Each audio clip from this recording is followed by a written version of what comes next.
साथियों नमस्कार, मैं प्रवीण सर।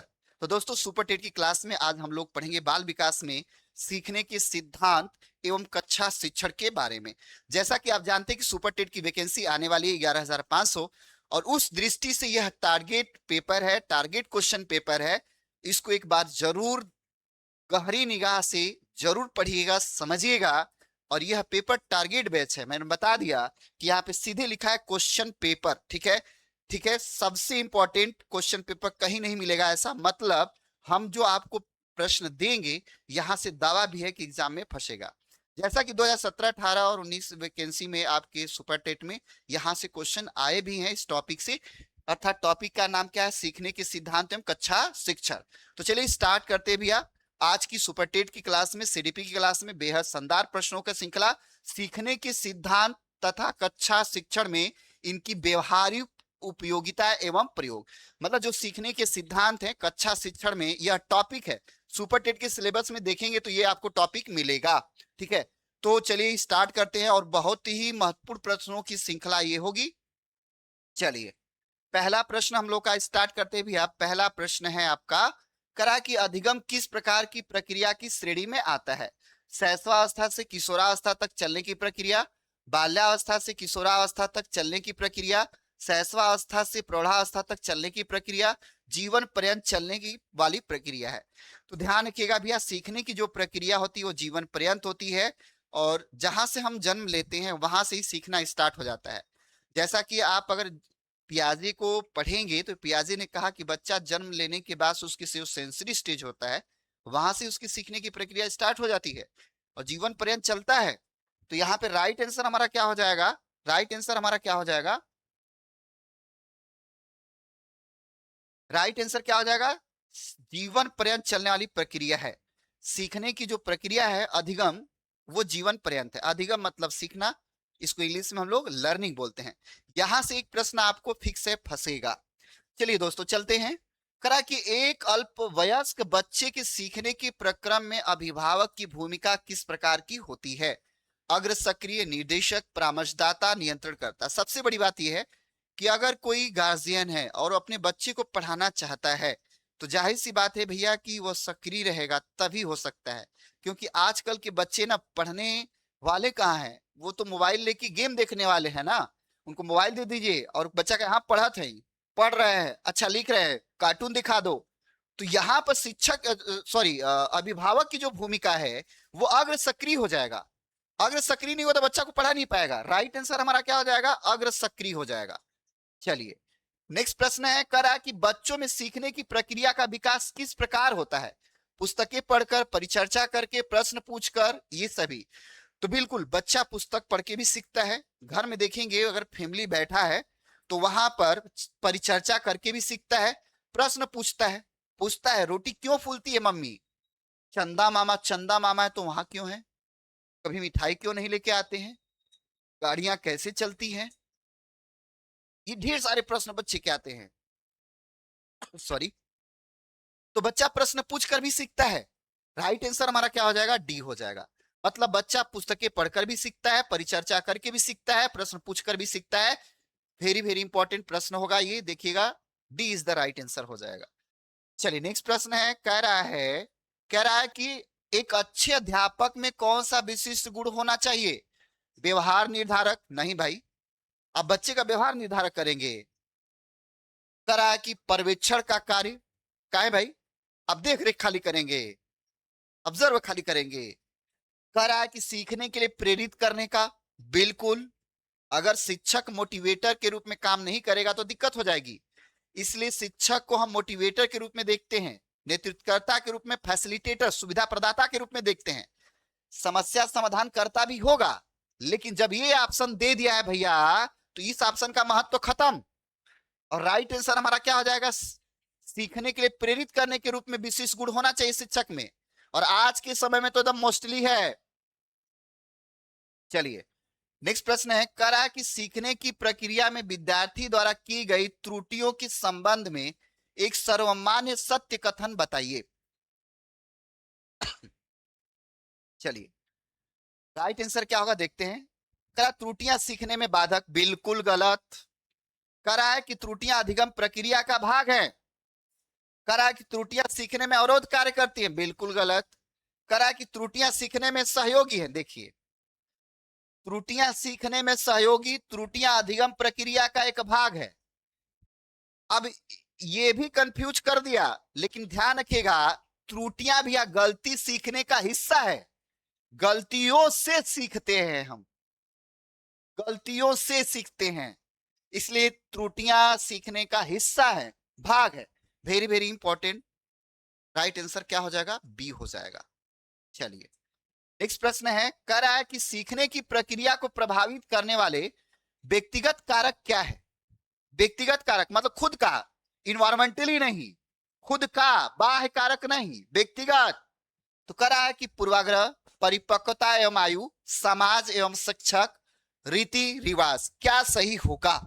तो ध्यान रखिएगा पूर्वाग्रह तो भैया ये बाह्य इन्वायरमेंट से भी होता है। समाज एवं शिक्षक तो समाज बाह्य में आ गया। रीति रिवाज कल्चर ये भी बाह्य में आ गया। लेकिन परिपक्वता एवं आयु यह खुद का है। Very very important, B is the right answer हो जाएगा। करा कि अधिगम निर्योग्यता का मुख्य लक्षण क्या है? एकाग्रता, रुचि, अवधान, बुद्धि। निर्योग्यता का मुख्य लक्षण, निर्योग्यता का मुख्य लक्षण क्या है भैया? अधिगम निर्योग्यता का मुख्य लक्षण क्या है? सबसे पहले तो बात यह है कि अधिगम निर्योग्यता क्या होता है, सबसे बड़ी बात है। तो अधिगम निर्योग्यता मतलब अधिगम करने में असफलता, अधिगम करने में सफलता। तो अधिगम करने में असफलता का प्रमुख कारण क्या है? तो ध्यान रखिएगा अवधान है। इसको इंग्लिश में हम लोग अटेंशन बोलते हैं, अटेंशन बोलते हैं, व्यवधान नहीं, अवधान, अटेंशन, ध्यान। ध्यान ध्यान लगाएंगे तो रुचि आएगी, और जब रुचि होगी तो एकाग्रता होगी, और ये सब बुद्धि पर निर्भर है। लेकिन यहाँ पे अधिगम निर्योग्यता का मुख्य लक्षण क्या है? तो अवधान है। ये ध्यान रखिएगा, वेरी वेरी इंपॉर्टेंट। चलिए क्वेश्चन कह रहा है, चलिए क्वेश्चन कह रहा है विद्यार्थियों के सीखने में जो रिक्तियां रह जाती हैं उनके निदान के बाद क्या होना चाहिए? बहुत ही शानदार प्रश्न है। और ऐसे प्रश्न इस बार यूपी टेट में बहुत से लोग सोचे कि सिद्धांत वाला फंस जाएगा, बहुत से लोग सोचे कि खाली सेम टू सेम फंस जाएगा, लेकिन सबका हवा गुल हो गया। सीडीपी में तो सबकी हालत खराब हो गई, इसलिए ध्यान से पढ़िएगा, नहीं तो इस बार भी सीडीपी सुपर टेट में ऐसा उठा के देगा कि सारे के सारे जो जितने भी बवाली लोग हैं चैलेंज करते हैं सबका धुआं निकल जाएगा। इसलिए ऐसे प्रश्नों पर ध्यान से पढ़ना होगा। चलिए कहा विद्यार्थियों के सीखने में जो रिक्तियां रह जाती हैं उनके निदान के बाद क्या होना चाहिए? सूक्ष्म शिक्षण, उद्देश्यों का निर्धारण, उपचारात्मक कार्य, शिक्षण सामग्री का उपयोग। राइट आंसर क्या होगा? तो ध्यान रखिएगा उपचारात्मक शिक्षक इसको बोलते हैं भैया, उपचारात्मक कार्य होना चाहिए। विद्यार्थियों के सीखने में रिक्तियां रह जाती हैं उनके निदान के लिए क्या होना चाहिए? उपचारात्मक कार्य होना चाहिए, अर्थात उनकी समस्याओं का या जो भी समस्या आ रही है उसका उपचार करना चाहिए। चलिए नेक्स्ट प्रश्न है, कह रहा है कि शिक्षण अधिगम प्रक्रिया को प्रारंभ करने से पहले एक कुशल अध्यापक को क्या करना चाहिए? प्रश्नों का निर्माण, उद्देश्य कथन पर बल देना, शिक्षण सामग्रियों का अधिकतम प्रयोग, अधिगम परिस्थितियों को उत्पन्न करना। सही जवाब क्या होगा? तो ध्यान रखिएगा शिक्षण अधिगम प्रक्रिया को प्रारंभ करने से पहले एक कुशल अध्यापक का कार्य यही होता है भैया कि वो अधिगम के लिए इन्वायरमेंट तैयार करे, पढ़ने के लिए बच्चों को वातावरण तैयार करे। वातावरण क्लास का बनाया जाता है, क्षमा चाहेंगे, तो क्लास का वातावरण बनाना है तो अधिगम परिस्थितियों का क्या करेगा? अधिगम परिस्थितियों को उत्पन्न करेगा भैया ना, ऐसी परिस्थिति बनाएगा कि जिससे बच्चा क्या करे? पढ़ेगा। राइट आंसर क्या हो जाएगा? अधिगम परिस्थितियों को उत्पन्न करना। नेक्स्ट क्वेश्चन है, करा कि शिक्षण अधिगम प्रक्रिया में व्यक्तिगत रूप से ध्यान देना महत्वपूर्ण है क्योंकि बच्चों का विकास समान होता है, बच्चों का पाठ्यक्रम समान होता है, बच्चों की विकास दर भिन्न होती है, बच्चों की बुद्धिलब्धि भिन्न होती है। चलिए करा कि शिक्षण अधिगम प्रक्रिया में व्यक्तिगत रूप से ध्यान देना महत्वपूर्ण है, करा बच्चों का विकास समान होता है, गलत है। करा कि बच्चों का पाठ्यक्रम समान होता है, ठीक है। तो हर बच्चे का पाठ्यक्रम जैसे एक क्लास दो क्लास, ये तो क्लास को लेंगे तो अलग अलग होता है। करा बच्चों का विकास दर भिन्न होता है। करा बच्चों की बुद्धि लब्धि भी भिन्न होती है, बिल्कुल बिल्कुल भी भिन्न होती है। ये भी सही है, ये भी सही, ये भी सही है, लेकिन सही क्या है? करा कि शिक्षण अधिगम प्रक्रिया में व्यक्तिगत रूप से ध्यान देना महत्वपूर्ण है। व्यक्तिगत रूप का मतलब बच्चा वाला आ गया, अर्थात बच्चा की विकास दर भिन्न होती है। हर बच्चा का विकास एक जैसे नहीं हो सकता। और अगर ऐसे प्रश्न हम पढ़े हैं पहले से ही तो बहुत शानदार जवाब दे लेंगे, बच्चों की विकास दर भिन्न होती है। यही राइट होगा, यही सही होगा, क्योंकि हर बच्चा की तुलना हम एक जैसे नहीं कर सकते और हर बच्चे का विकास एक जैसे नहीं होता है। कह रहा है कि सीखने का प्राथमिक मूलभूत नियम किससे संबंधित है? तत्परता से, त्रुटि से, प्रयास से, सक्रिय अनुबंधन से। किसने दिया भैया? तो ध्यान रखिएगा, थांडाइक आ जाते हैं यहां पर। थांडाइक ने सीखने के सीखने के सीखने के मूलभूत नियम दिए, मूलभूत नियम दिए, ठीक है। और तीन नियम दिए कि कौन कौन से नियम दिए भैया? तीन नियम दिए, ठीक है। कौन कौन से? प्रभाव का नियम, तत्परता का नियम, अभ्यास का नियम, ठीक है। पहला क्या है? तत्परता का नियम। दूसरा क्या है? प्रभाव का नियम। तीसरा क्या है? अभ्यास का नियम, ठीक है। तो यहाँ पे मूलभूत नियम की बात किया, किससे संबंधित है? तो तत्परता से संबंधित है। Very very important. प्रयास भी दिया है, त्रुटि भी दिया है, लेकिन भटकना नहीं है, तत्परता पे जाएंगे तुरंत। और ऐसा प्रश्न आ गया तो फंस जाइएगा, तो ध्यान देने वाली बात होगी भैया। चलिए, हम उम्मीद करते हैं कि आपको प्रश्न का उत्तर समझ में आ गया होगा, ठीक है। बेहतर क्लास के लिए हमारी क्लास ज्वाइन रखिए और चैनल को ज्वाइन कर लीजिए। प्रतिदिन का क्लास देखिए, आपको बेहतर समझ में आएगा। क्वेश्चन है करा कि बालकों के सीखने में प्रेरणा को किस रूप में उपयोगी माना जाता है? प्रेरणा को, तो ध्यान रखिएगा, प्रेरणा को किस रूप में उपयोगी माना जाता है भैया? तो ध्यान रखिएगा, प्रेरणा जो है पुरस्कार का भी कार्य करती है, पुरस्कार का भी कार्य करती है, प्रशंसा का भी कार्य करती है, व्यक्तिगत सम्मान का भी कार्य करती है। तो करा कि पुरस्कार एवं दंड, बिल्कुल। प्रशंसा एवं निंदा, बिल्कुल। व्यक्तिगता का सम्मान, ये भी सही है। करा कि बालकों के सीखने में प्रेरणा को किस रूप में उपयोगी माना जाता है? तो ध्यान रखिएगा, जो दंड वाला है ये भी प्रेरित है। कक्षा में एक बच्चे को दंड दिए तो बाकी बच्चे उससे प्रेरित होकर गलतियां नहीं करेंगे। कक्षा में एक बच्चे का निंदा किए तो बाकी बच्चे उससे प्रेरित होकर बचेंगे निंदा से। प्रशंसा एक बच्चा का किए तो भी प्रशंसा चाहेगा। पुरस्कार एक बच्चा को दिए तो भी प्रेरित होगा कि हमको भी पुरस्कार चाहिए। और व्यक्तिगत व्यक्ति की विभिन्नता का सम्मान, एक बच्चे को अगर उसकी किसी खासियत पर करते हैं तो अन्य बच्चे भी प्रेरित होते हैं। सभी राइट आंसर हो जाएगा और इसमें भटकने की कहीं आवश्यकता नहीं है, इसको समझने की आवश्यकता है और बेहतर तरीके से हम आपको बताए हैं।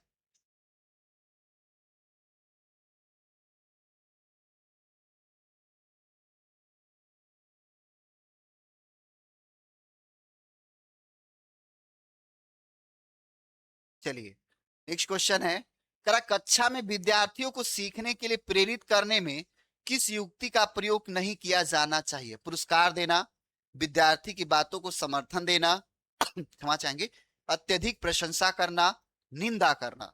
राइट आंसर इसका क्या होगा? ध्यान रखिएगा, कक्षा में विद्यार्थियों को सीखने के लिए प्रेरित करने की युक्ति का प्रयोग पुरस्कार देना सही है, विद्यार्थियों की बातों को समर्थन देना भी सही है, ठीक है। अत्यधिक प्रशंसा करना, अगर कोई बच्चा अच्छा कार्य किया है तो प्रशंसा किया जाता है, लेकिन इतना भी प्रशंसा नहीं कर देना ताकि बच्चा पढ़ना छोड़ दे, तो यह भी सही होगा। लेकिन निंदा करने से बचना, युक्ति का प्रयोग नहीं किया जाना चाहिए। तो दंड और निंदा का प्रयोग नहीं करना चाहिए। स्किनर ने कहा है कि अगर कक्षा में बच्चे को पढ़ाना है भैया तो निंदा और दंड का प्रयोग करने से बचिए। क्या सही हो जाएगा? निंदा करने से बचना चाहिए। नेक्स्ट क्वेश्चन है, कह रहा है कि सीखने की तत्परता किस ओर संकेत करती है? बहुत ही शानदार प्रश्न है, बहुत ही शानदार प्रश्न।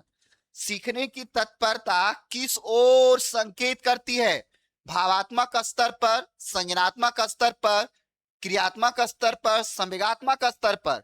तो सीखने की जो तत्परता होती है भैया, ध्यान रखिएगा, वह किस पर है? संज्ञानात्मक स्तर पर होती है। B is the right answer, cognitive स्तर पर।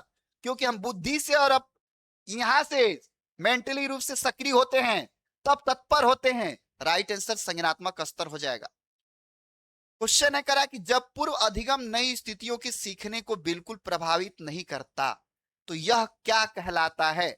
अधिगम का सक्रिय स्थानांतरण, अधिगम का अवरोधन, अधिगम का नकारात्मक स्थानांतरण, अधिगम का शून्य स्थानांतरण। कह रहा है कि जब पूर्व अधिगम नई स्थितियों को सीखने को बिल्कुल प्रभावित नहीं करता, बिल्कुल प्रभावित नहीं करता, तो यह क्या कहलाता है? तो भैया जब बिल्कुल प्रभावित नहीं करता और हम सिखा रहे हैं और इसका आप पर कोई असर नहीं पड़ता तो आप जीरो है। क्या है? जीरो, शून्य। क्या हो जाएगा? अधिगम का शून्य स्थानांतरण हो जाएगा। सकारात्मक स्थानांतरण होता है, नकारात्मक भी होता है, शून्य स्थानांतरण भी होता है, ये ध्यान रखना है।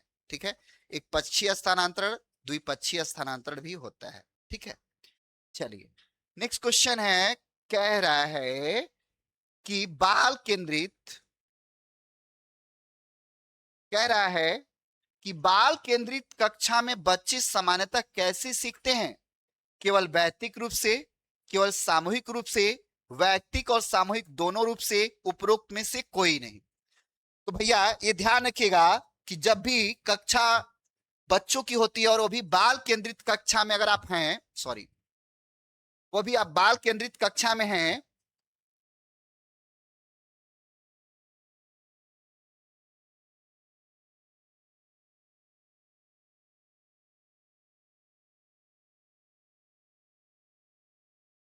किसमें है भैया? बाल केंद्रित कक्षा में अगर आप हैं, ठीक है, बाल केंद्रित कक्षा में हैं आप, बाल केंद्रित कक्षा में, ठीक है, सामान्यतः बच्चे कैसे सीखते हैं?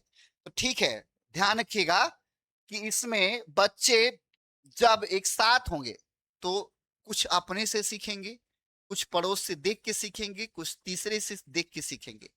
इसमें इंटरेक्शन होगा। वैयक्तिक और सामूहिक दोनों रूप से सीखेंगे। तो जब अपने से सीखेंगे भैया तो वैयक्तिक, और दूसरे से सीखेंगे तो सामूहिक, तीसरे से भी सीखेंगे तो सामूहिक। तो राइट आंसर हमारा क्या हो जाएगा? सी हो जाएगा। वैयक्तिक और सामूहिक दोनों रूप से सीखते हैं। कुछ बच्चा अपने से भी सीखता है और कुछ क्लास में बैठे बच्चों से भी सीखता है, तो सामूहिक और वैयक्तिक दोनों हो जाएगा। सी द राइट आंसर हो जाएगा। तो साथियों ये है आपका सुपर टेट की क्लास और बेहतरीन क्लास जो आपको सीडीपी लेकर हम चल रहे हैं बाल विकास में, और बहुत ही शानदार क्लास है। चलिए, दिया है जब बच्चे एक अवधारणा को सीखते हैं और उसका प्रयोग करते हैं तो अभ्यास कर उनके द्वारा की जाने वाली त्रुटियों को कम करने में मदद करता है। यह विचार किसके द्वारा दिया गया है? Kohler, B F Skinner, E L. Thorndike, पाला। क्या जब बच्चे एक अवधारणा को सीखते हैं और उसका प्रयोग करते हैं तो अभ्यास उनके द्वारा की जाने वाली त्रुटियों को कम करता है। तो भैया अभी हमने बताया कि थॉर्नडाइक ने 3 नियम दिए सीखने के, तत्परता का नियम, प्रभाव का नियम और अभ्यास का नियम। तो अभ्यास के नियम में बताया गया, थॉर्नडाइक ने बताया कि हम बच्चा त्रुटियां करते करते, अभ्यास करते करते सीख जाता है, और जितना अभ्यास करेगा उतना अच्छा सीखेगा और त्रुटियों की संख्या कम होगी, अर्थात एक समय ऐसा आएगा कि त्रुटियां खत्म हो जाएंगी। यह बात किसने कहा था? एडवर्ड एल थॉर्नडाइक ने कहा था। बहुत ही महत्वपूर्ण और बहुत ही प्रश्न अच्छा है। थॉर्नडाइक ने प्रयास एवं त्रुटि के सिद्धांत का प्रकाशन किस वर्ष किया? बहुत ही शानदार प्रश्न है, तो ध्यान रखिएगा 1898 और 1913 में किया। ठीक है, 1898 एवं 1913 में किया है। चलिए, खरा सीखने के प्राथमिक व गौण नियम को किसने प्रतिपादित किया? तो और कौन करेगा भैया? सीधी सी बात है, सीखने के प्राथमिक नियम आपको बताए हैं और गौण नियम भी इसने दिया था। 5 गौण नियम दिया था। किसने दिया था? तो थॉर्नडाइक ने दिया था। सीखने के 3 मूल नियम और 5 गौण नियम इसने दिया था। विस्तृत क्लास में आपको यहाँ पे समझा देंगे। ठीक है, तो इस तरह से थॉर्नडाइक ने दिया था। इस क्वेश्चन करा, थॉर्नडाइक द्वारा प्रतिपादित सीखने के प्रथम नियम किसने है, मतलब कितने हैं? चलिए, अभी हमने चर्चा किया था कि थॉर्नडाइक द्वारा प्रतिपादित सीखने के प्राथमिक नियम कितने हैं? तो प्रभाव का नियम, तत्परता का नियम, अभ्यास का नियम, ये सभी, अर्थात D is the right answer हो जाएगा। ये थॉर्नडाइक ने दिया है और यहां से एक प्रश्न नोट कर लीजिए कि सुपर टेट में आएगा, आएगा। चलिए, नेक्स्ट प्रश्न है, करा कि सीखने के सिद्धांतों के संदर्भ में स्कैप होल्डिंग किसकी ओर संकेत करता है? सीखने में साथियों द्वारा स्थायी सहयोग, सीखने में वयस्कों द्वारा अस्थायी सहयोग, सीखने में साथियों द्वारा अस्थायी सहयोग, सीखने में वयस्कों द्वारा स्थायी सहयोग। बहुत ही इंपॉर्टेंट है और वेरी वेरी इंपॉर्टेंट है दोस्तों, ये ध्यान रखिएगा। स्कैप होल्डिंग में ले वाइगोस्की ने बताया कि जब बच्चा सीखता है और सीखने के दौरान जब उसकी कोई समस्या आती है, उस समस्या का मार्गदर्शन या हल अपने वयस्कों से प्राप्त करता है और वह अस्थायी रूप से प्राप्त करता है, उसे स्कैप होल्डिंग कहते हैं। इसी को पाड़ या ढांचा कहते हैं। तो राइट आंसर क्या होगा? सीखने में वयस्कों द्वारा अस्थायी सहयोग लेना होगा, लेओ वाइगोस्की के अकॉर्डिंग। राइट आंसर यही होगा। चलिए, कह रहा है कि बहुरूपी अनुक्रिया अभिवृत्तियां तत्वों की शक्तिमता सहचारी परिवर्तन थंडाई के किस नियम के अंतर्गत आते हैं? तत्परता के नियम, अभ्यास का नियम, गौर नियम, प्रभाव का नियम, किस नियम के अंतर्गत आएगा? चलिए, तो ध्यान रखिएगा, राइट आंसर इसका क्या हो जाएगा? गौर नियम। देखिए, मल्टीपल अनुक्रिया, बहु अनुक्रिया अभिवृत्तियां तत्वों की शक्तिमता सहचारी परिवर्तन थंडाई के किस नियम के है? तो ये गौर नियम है। सभी ये किसके है? तो थंडाई के गौर नियम है। मुख्य नियम में तत्परता, अभ्यास और प्रभाव है। चलिए, जरा सीखने वाले व्यक्ति किन परिस्थितियों में संतुष्ट रहते हैं? कामा दिया है भी, आई ध्यान रखिएगा कामा। इसको क्लास में जब हम हल करा रहे थे तो बहुत से स्टूडेंट्स ने इसको गलती कर दिया था। करा कि इस बात की जानकारी किस नियम से होती है? करा सीखने वाले व्यक्ति किन परिस्थितियों में संतुष्ट रहते हैं, इस बात की जानकारी हमें किससे होती है? ठीक है, किससे होती है भैया? तो ध्यान रखिएगा, इस बात की जानकारी सीखने वाले व्यक्ति किन परिस्थितियों में संतुष्ट रहते, इस बात की जानकारी हमें किस नियम से होती है? तो प्रभाव से होती है, क्योंकि जब प्रभाव पड़ेगा तो सक्रिय रहेगा और तत्पर रहेगा। तो राइट आंसर हमारा बी हो जाएगा।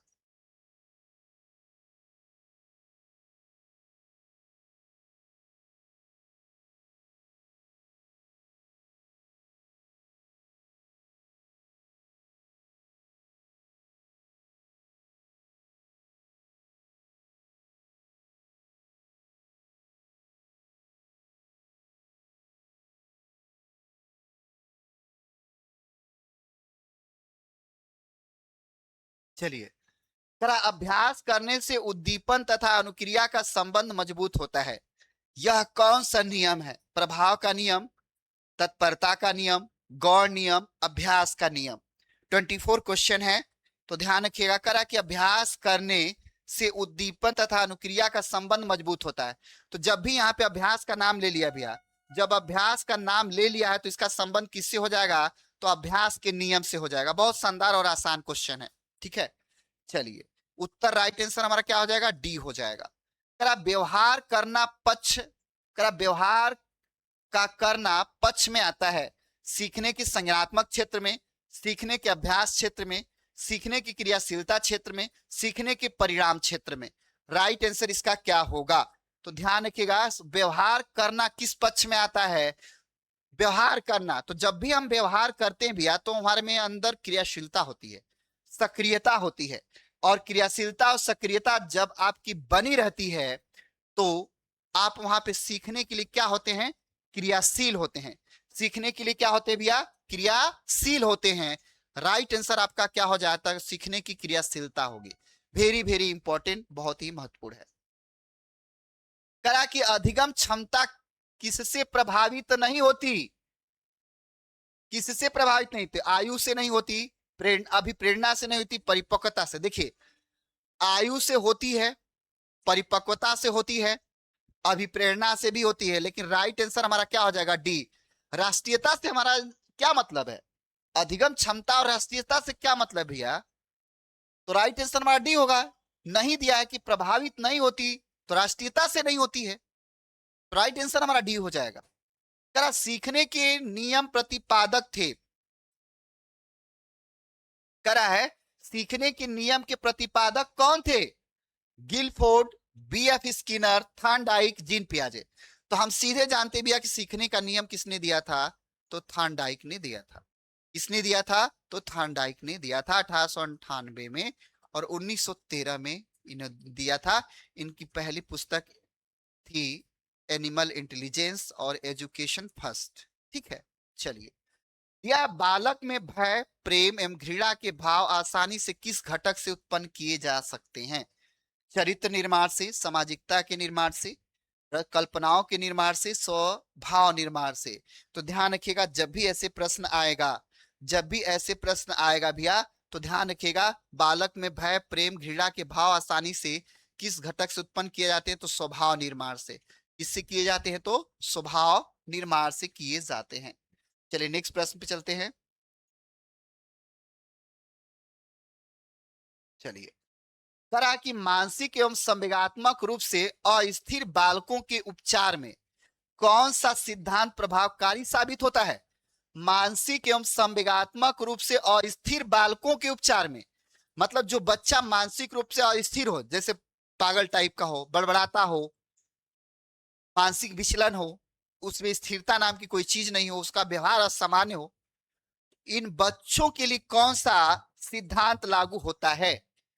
करा कि सक्रिय अनुबंधन का सिद्धांत, शास्त्रीय अनुबंधन का सिद्धांत, अंतर्दृष्टि का सिद्धांत। सक्रिय अनुबंधन का सिद्धांत एसआर थ्योरी किसने दिया था?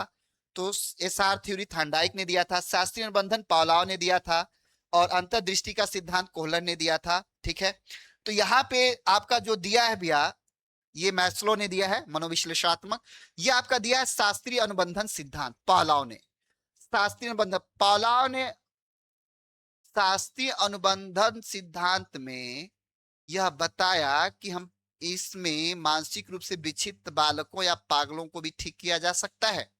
तो राइट आंसर हमारा शास्त्रीय अनुबंधन होगा। तरह कि बालक में विशेष प्रकार की अभिवृत्ति के विकास में कौन सा सिद्धांत शिक्षकों की सहायता करता है? बहुत ही इंपॉर्टेंट। करा अंतर्दृष्टि का सिद्धांत, मनोविश्लेषणात्मक सिद्धांत, मनोविश्लेषणात्मक सिद्धांत फ्रायड ने दिया, क्षमा चाहेंगे। करा कि शास्त्रीय अनुबंधन का सिद्धांत, गेस्टाल्ट का सिद्धांत। ठीक है, तो ध्यान रखिएगा, यहाँ पे बालक में विशेष प्रकार के अभिवृत्ति के विकास में कौन सा सिद्धांत शिक्षकों की सहायता करता है? तो ध्यान रखिएगा, शास्त्रीय अनुबंधन का सिद्धांत भैया, करा बालक में विशेष प्रकार की अभिवृत्ति के विकास में कौन सा सिद्धांत शिक्षकों की सहायता करता है? तो क्या होगा? शास्त्रीय अनुबंधन का सिद्धांत। वेरी वेरी इंपॉर्टेंट, बहुत ही महत्वपूर्ण है। और शास्त्रीय अनुबंधन का सिद्धांत के तहत हम नशा छुड़ा सकते हैं, ठीक है, और व्यवहार में परिवर्तन ला सकते हैं, और बालकों की किसी भी अभिवृत्ति का विकास अच्छे से किया जा सकता है। वो शास्त्रीय अनुबंधन अर्थात क्लासिकल थ्योरी के द्वारा किया जा सकता है, जिसको पावलोव ने दिया है। तो दोस्तों, सीडीपी अगर आपको पढ़ना है तो हमारे चैनल से जुड़ जाइए, और शानदार क्वेश्चनों की श्रृंखला हम लेके आते रहेंगे। सुपर टेट में आपकी भरपूर मदद करेंगे। 17 और 18 में हमारे स्टूडेंट पढ़ाए हुए जबरदस्त सिलेक्शन हुए, ये आप जानते हैं। ऑफलाइन में बच्चों को हमें परिचय देने की आवश्यकता नहीं है, ऑनलाइन में थोड़ा बताने की आवश्यकता है। तो सीडीपी का ये क्लास कैसा लगा जरूर कमेंट बॉक्स में लिखिएगा, प्रश्न कैसे लगे जरूर कमेंट बॉक्स में लिखिएगा, और हमसे जुड़िए, हम बेहतर क्वेश्चन आपको सॉल्व कराएंगे और सफलता दिलाएंगे। Thank you so much.